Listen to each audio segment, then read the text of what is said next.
अस्सलाम वालेकुम व्यूवर्स, उम्मीद है आप सब खैरियत से होंगे। मेरा नाम डॉक्टर मोहम्मद अहमद फ़ाखर है। जिस तरह कि मैंने अपनी सीरीज़ स्टार्ट की थी फैटी लिवर के ऊपर, तो आज मैं इस वीडियो के अंदर बात करने लगा हूँ कि मोटापा और फैटी लिवर का ताल्लुक़। जो लोग मोटे होते हैं उनको फैटी लिवर होना बहुत ही एक आम हालत है। अब बात करते हैं कि मोटापा क्या है। देखिए, मोटापा एक ऐसी हालत है कि जब आपके जिस्म के अंदर चर्बी जो है वो बहुत ज़्यादा हो जाती है, और ख़ासकर आपके बेली फैट जो है, यानी कि आपके पेट के इर्द गिर्द जो है वो चर्बी जो है वो बहुत ज़्यादा स्टोर्ड हो चुकी हुई है। अब क्या है कि ये जो चर्बी जो स्टोर्ड हुई थी, ये खून के ज़रिए आपके जिगर तक पहुंचती है। जब ये जिगर तक पहुंचती है तो क्या है कि जब ये आपके जो जिगर के खुलिए हैं, जो सेल्स हैं, हेपेटोसाइट्स हैं, उनके अंदर स्टोर होने लग जाती है। जब वो उनके अंदर स्टोर हो रही होती है तो आपको फैटी लिवर जो है वो स्टार्ट हो जाता है। ये मैंने आपको बता दिया कि मोटापा क्या है और फैटी लिवर मोटापे से किस तरह हो रहा है। अब इसके बाद होता ये है कि जी आप अब मोटापा जो है वो उस क्यों ज़्यादा मतलब कि होता है कि जी आप नुकसान क्या होगा कि अगर आपको मोटापा है और आपको फैटी लिवर हो जाए, क्या क्या चीज़ें जो हैं वो हो सकती हैं।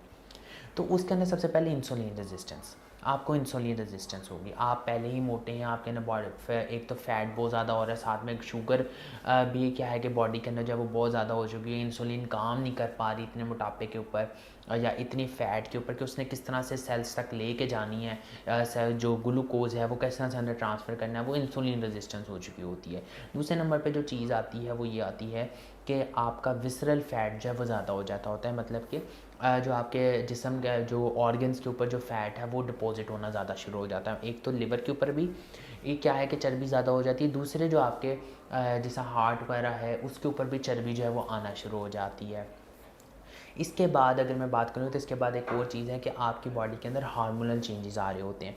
कि जब आपकी बॉडी के अंदर ऑब्वियसली जब आपका लिवर डिसऑर्डर्ड हो गया है, वो फंक्शन जो है परफॉर्म नहीं कर पा रहा है, एक तो मेटाबॉलिज्म चेंजेस होंगे, मेटाबॉलिज्म चेंजेस हो रहे हैं, आपको स्टमक जो है वो भी अपसेट हो रहा है, आपको भूख नहीं लग रही, तो जो आपका माइंड का और आपके जो है वो आपके ऑर्गन्स के साथ जो कनेक्शन बना हुआ था वो थ्रू हार्मोन जो है वो भी चीज़ डिस्टर्ब हो रही होती है, इसलिए हार्मोनल चेंजेस भी आ रहे होते हैं आपको। इसके बाद क्या है कि आप हाई कैलोरीज़ का इंटेक कर रहे हैं। अब जब आप हाई कैलोरीज़ का इंटेक कर रहे हैं, उसमें क्या है जंक फूड, बेकरी आइटम्स, ये सारी चीज़ें आप इस्तेमाल करें तो ऑब्वियसली आपका मोटापा जो है वो ज़्यादा हो रहा होता है।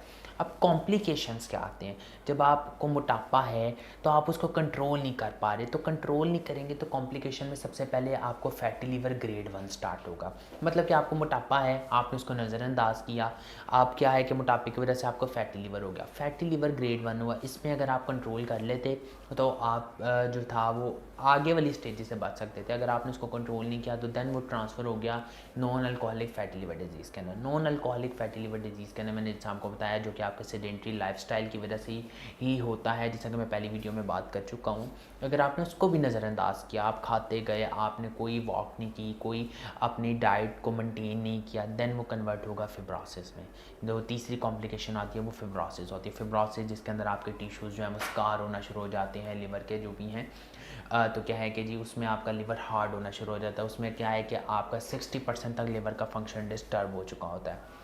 इसके बाद हमारे पास जो अगर आप इसको भी मेंटेन नहीं करते, मैनेज नहीं करते, तो देन जो कॉम्प्लिकेशन आता है वो आता है सिरोसिस का। Cirrhosis is the last stage कि क्या है कि जिसके अंदर आपका लिवर जो होता है वो मुकम्मल तौर पर अपने फाल छोड़ चुका होता है।